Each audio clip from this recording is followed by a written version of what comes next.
involved blacks killing other blacks. All rise.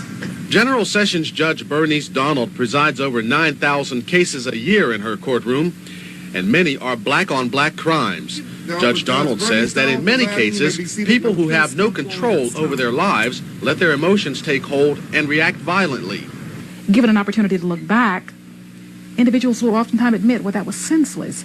But at the time, emotions, frustrations, and all of that gets in the way, and they have an inability to reason. But who are the people committing crimes, and what led them down that path? Inmates at the Shelby County Jail gave a variety of reasons.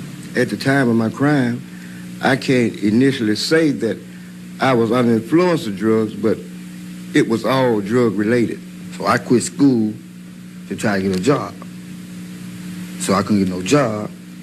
Try to go back to school, so they wouldn't enroll me back in school. So I ended up going to juvenile, and from there, ended on up on the road. The Shelby County Jail is predominantly black and badly overcrowded. Some people want bigger prisons, but the people there say we need to improve rehabilitation.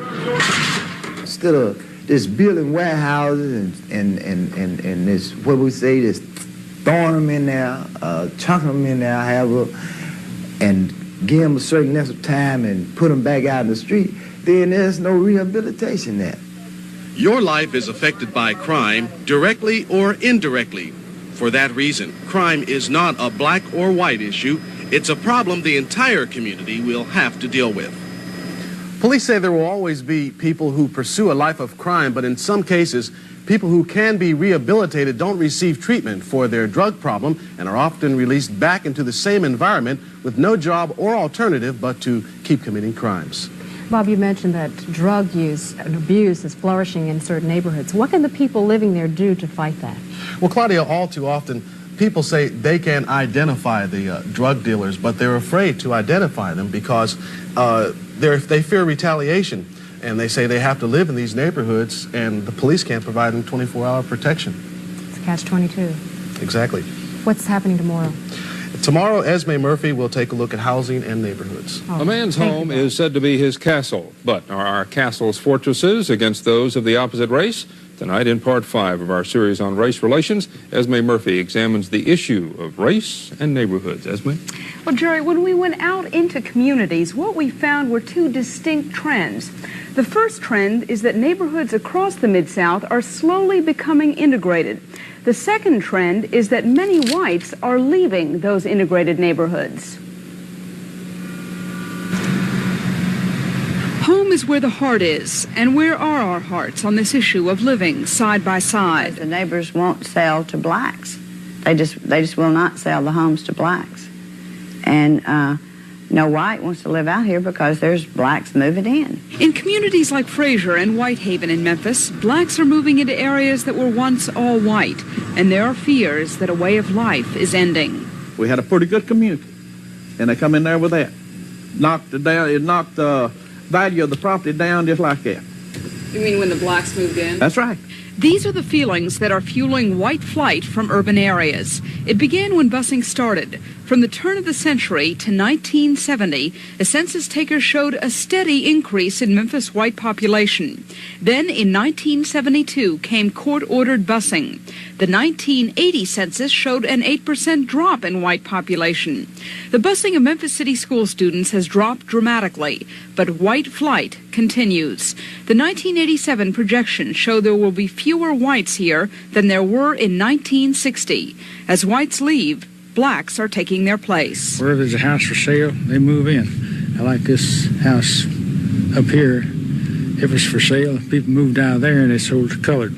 For the most part, blacks we spoke with say that moving into a white neighborhood has been easy. But the only thing I can tell you is on this street, we haven't had any trouble whatsoever. Both of my neighbors are white, so I don't have any problems with them, none, so whatever.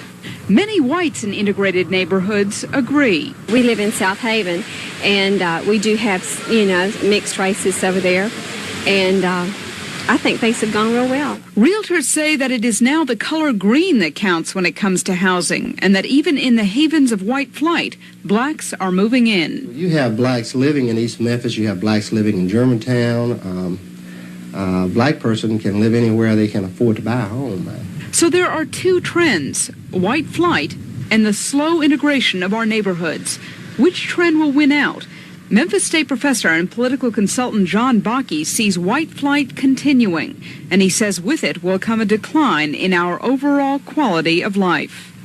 So we might have affluent neighborhoods, but as far as having a community with the arts and education, and professional sports and recreation and so on, it will not do anything for the quality of life of the entire area. But Reverend Don Payton, the director of the Center for Neighborhoods, disagrees. His center, which is part government-funded and part privately funded, helps organize and bring together neighborhood groups from across the city. Payton thinks the trend towards desegregation is winning out.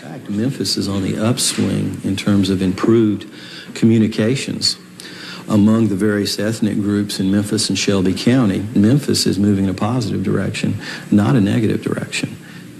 What the experts do agree on is that the next few years will be critical in determining whether we will live in a community of mostly white suburbs in a black inner city or whether we will live in a truly integrated community. Now, Esme, in some northern cities, there's been a significant trend of whites moving back into the city. Apparently that, at least not yet, is happening here. Well, many experts feel that it could very well happen here in 10 years' time. Whites have moved back in northern cities simply to take advantage of some tax breaks that have been provided by the city. We have not been provided those tax breaks.